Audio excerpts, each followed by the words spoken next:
Hey everybody, y'all know me as Red. I'm putting this on my YouTube channel and on my other channels. Something happened today that I didn't like. Of course, I was driving my niece's car and it had oil leak. So I couldn't figure out exactly where it was coming from, but I knew the immediate area. So I took it to one of these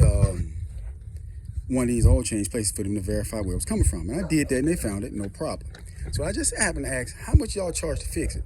So he said, okay, let me go get an estimate. He came back with an estimate. And what I found out kind of shocked me, and I'm gonna show y'all. They wanted to charge me $704 to put a front crankshaft seal in. Turn this phone around and let y'all see on the receipt. First I'm gonna get this thing. Anyway, this is the receipt. If y'all can see down at the bottom, $704, and the part is $39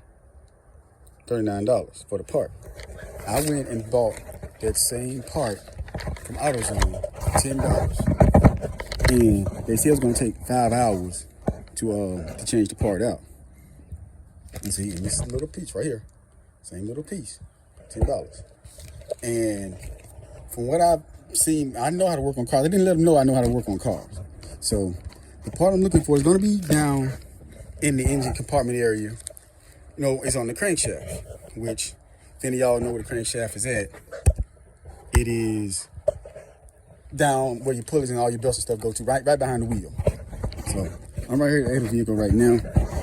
It's in this area here. So, and that is going to be right behind this cover, which it takes 2 bolts here and here to drop the cover down. The put is right there. And there's a simple bolt that puts it on. I'm going to video this and show y'all that it doesn't take 5 hours to do this.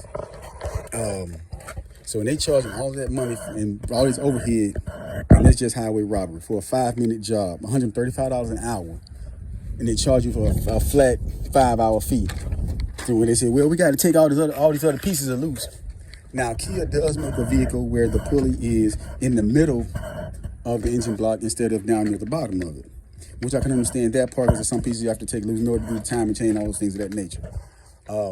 But for that, what they would charge me, that's ridiculous. Just putting it out there. And I just want to show it clear to you guys. I'm going to pause this right now and set this up on my, set the camera back up on my stand, on my tripod, and go from there. Okay. I'm going to take these 5 bolts out to take this cover off. There's 2 here and the rest of them under there. So I'm going to go on and do that and get that out of the way. I shouldn't need to go all the way to the other side. You see, I have an electric impact cordless, and I'm pretty sure they got everything that work a whole lot quicker. They're not doing better than what I have. And as you can see, I'm not even all the way to the other side, and I got access to what I need. Actually, right there, that's the pulley. This nut comes off after I take the belt off. You can see these windings behind where they cut the old belt. The piece is right behind there. And if I choose to, I can take that whole front piece off of there and change that out. So what I'm gonna do next is go up top here. This is the alternator. You loosen this bolt up, this bolt, and there's one under the alternator, which that's a 12 millimeter, that's a 12 millimeter, and it's 14 millimeter under here. So I go and loosen those up, loosen the alternator up, take the belt off, and take the pulley off. I don't know how this is going to pan out, but I'll try to let you guys see what's going on with the road.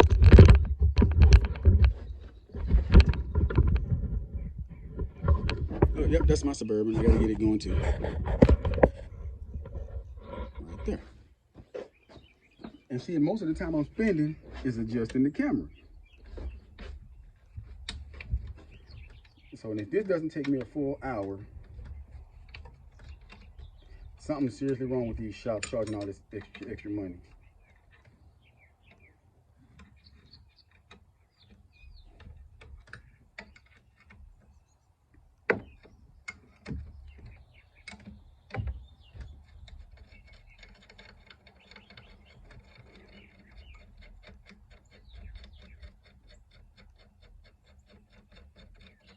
Alrighty. Let's set those two 12s.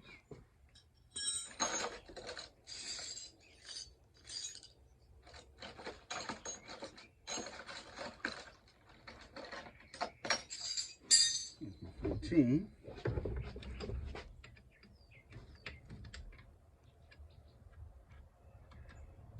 And I just cut the car off. The engine is still kind of warm, so some of y'all may want to let the engine cool off. That's the most safest way. But I've been doing this for a while, so I'm not susceptible to heat. But the best way is to let the engine cool. Never thought I'd be making a video for maintenance. Because most of the videos I shoot are Christian music videos and movies. Or car shows, which that's the main thing I'm known for.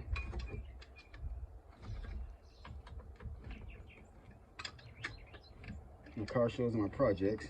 My gear head. There it is. That's loose there.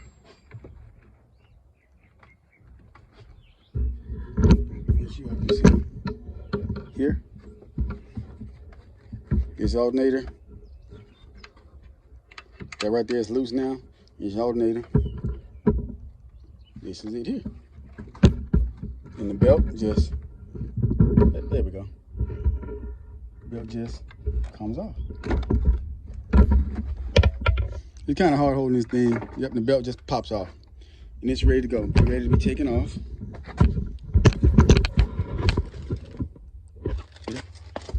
Matter of fact, the belt just fell off.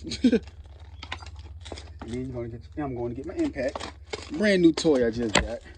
I can't wait to play with it.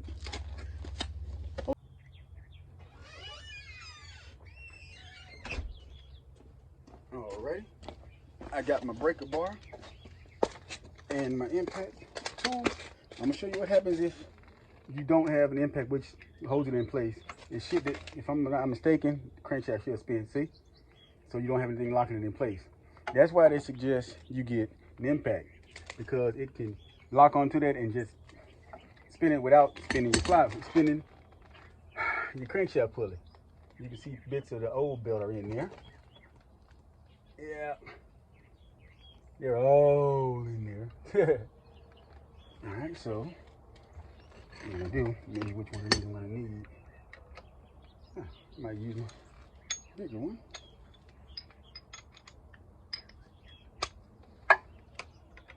Yeah, I like that.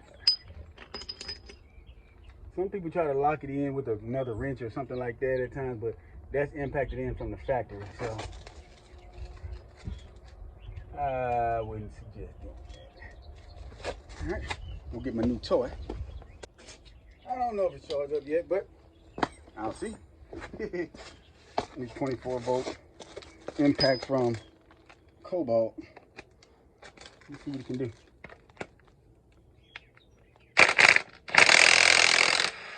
Came off like a charm. And that's the new Cobalt 24 brushless.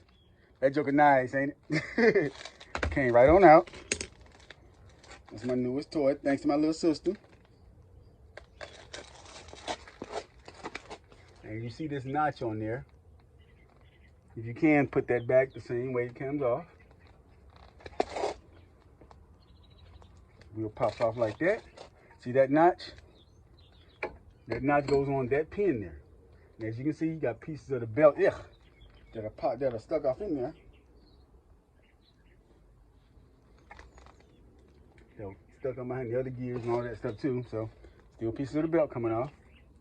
And that is your seal right there. One way to get that out is a screwdriver, or if you have, well, a flathead screwdriver, or these hooks work perfectly also if you can get in there to them. Let's see.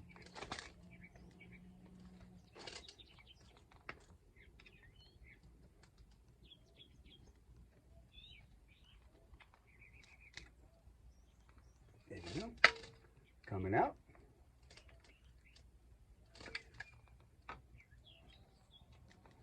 That little ring comes out right there. That's the seal that went bad. So what I'm gonna do is wipe that down, all the residue off, so I definitely know it's not leaking again when I put the new one on.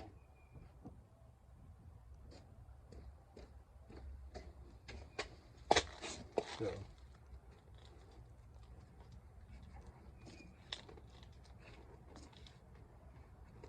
see? Just that simple. Now, I'm gonna get the new ring,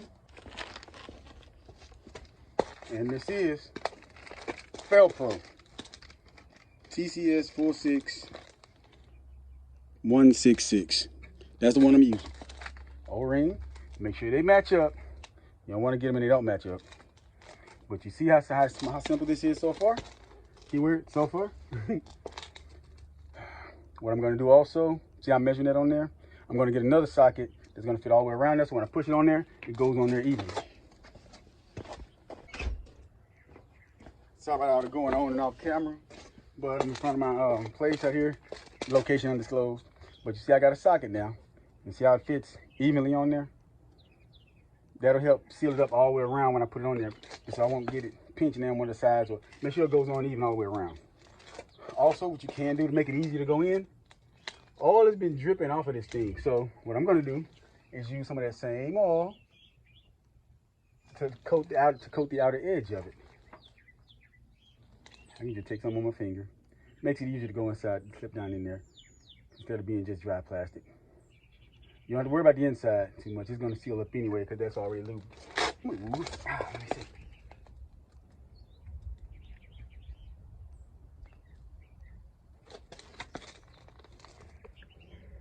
And it's going to be a tight seal.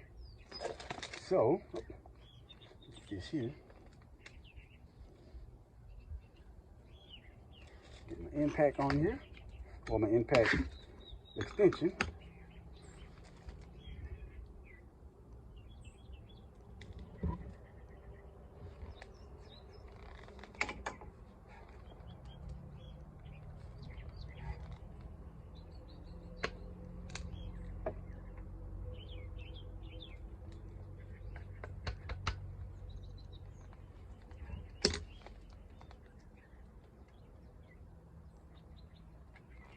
Yep.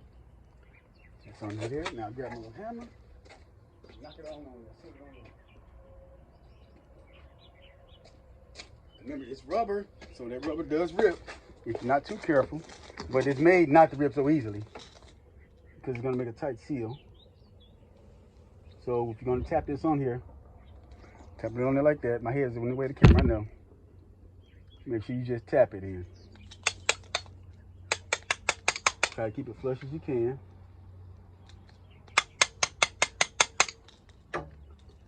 And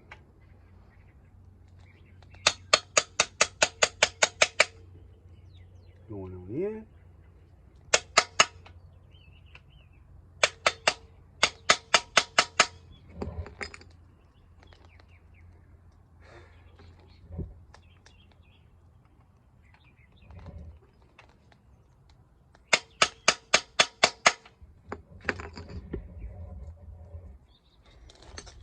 And that's that.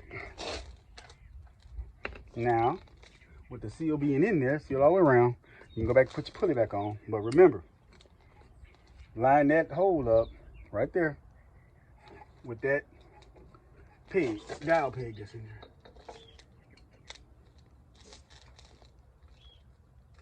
Back there. Nut goes back in. And back again. Back with my impact. If you buy one of these tools, make sure you charge it all the way up. You don't want to screw around and void your warranty.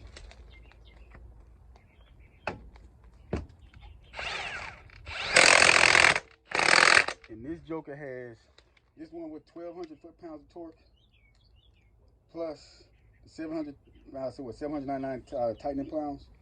That's some torque. Will definitely snatch off some wheels or anything else you need to do. So, but yeah, that's a good one. That's back on there. I'm gonna put the belt on, crank her up, check for leaks, make sure I top the oil off. And it's only been what, 16 minutes so far, and I'm already finished. So As you guys see me do the rest of this stuff, I'm gonna go try to pan back some.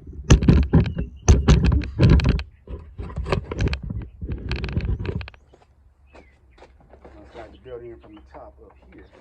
This I had to do it yesterday because the tire was on there. Y'all can see the belt going on down here.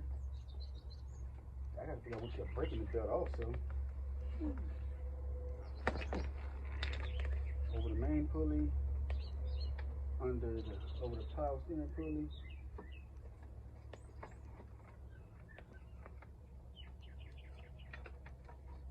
It's still kind of weird because the oil was flying around everywhere, flapping around everywhere. Still got oil residue.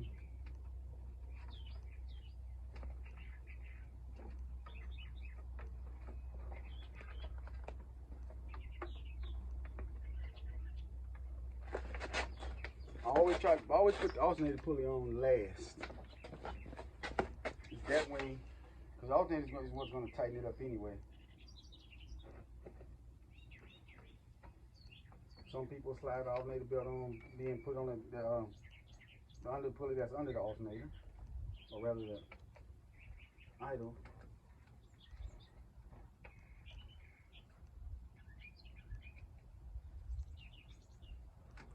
You see there.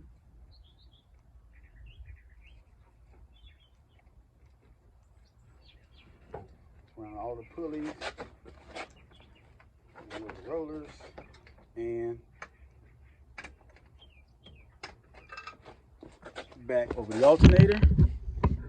You can see it's in there. Back on over the alternator. So what I'm gonna do now is tighten this up. Just tighten up and tighten up the belt on the alternator, and around everything else is one serpentine belt, which means it's one single belt.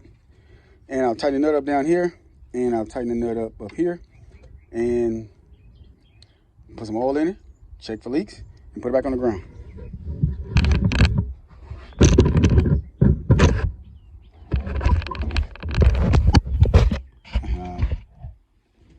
Alrighty. I'm going to hand tighten it as much as I can here.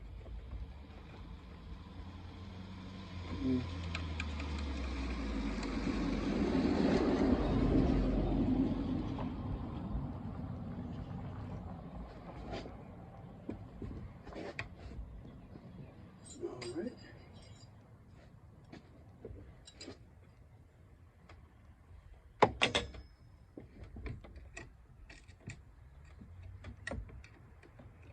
Make sure you don't over tighten it. You don't want to snap the belt or stretch the belt too much. As far as the correct foot pounds, I do not know honestly. You have to look at the manufacturer specs for that.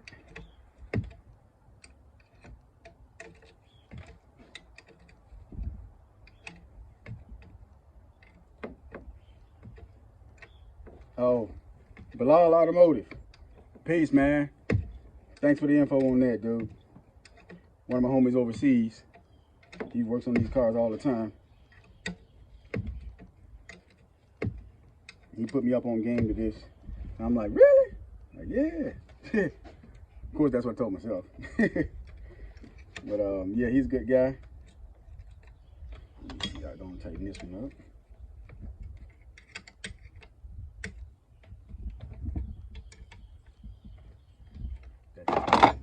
And the last nut down here, last bolt.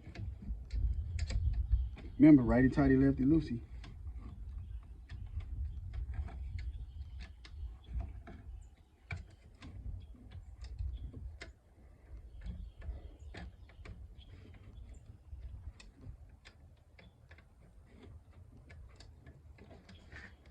And if y'all wondering, oh, the name of my shop is Godside Customs.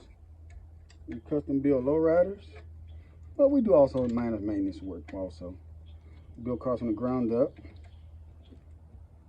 I'm part of Superior's Car Club. LA Car Club, rather is. LA Superior's Mississippi chapter. I'm the president. So if y'all want to get those lowriders fixed on also, or get them built, come see us in Jackson, Mississippi. Alrighty, that's tightened up. Alright, time to check the oil level. See how much is leaked out. It's on a bit of an incline, but ooh, Ooh-wee. Quite a bit. It wouldn't do that much. I'm going to put a quart of it in there to see if it leaks. From this point, let me see.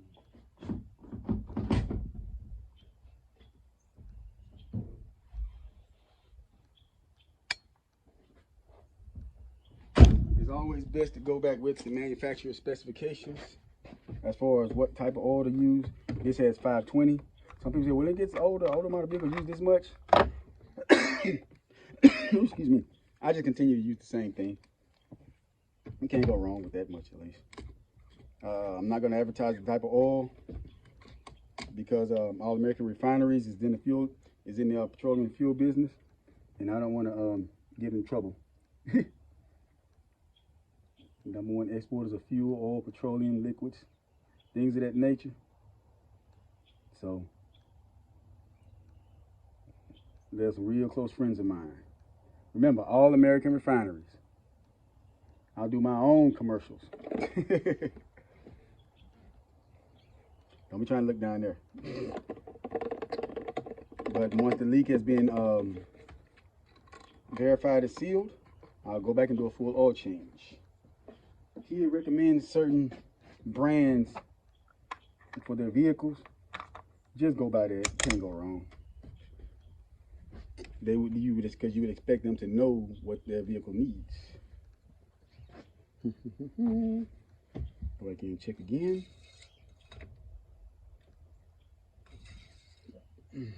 Yep. Oil mistake. All right. Normally it takes about 30 seconds for a quart of oil to drain all the way down. So give about 30 seconds before you measure it. Don't I'll put in there. There's nothing in there yet. I'll give it a few minutes, or a few seconds.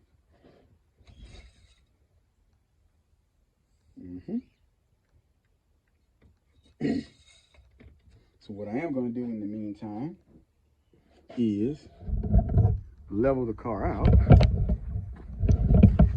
I'm going to check the leak. Okay, I got the belt back on. It's running. As you can see, there's no leaks. And that didn't take no more. That wasn't even a full 30 minutes. Of course, I still got to go put the cover back on it. Push the cover back up, which was actually 2 bolts. So, and that's done already. They were going to charge me 5 hours for this job.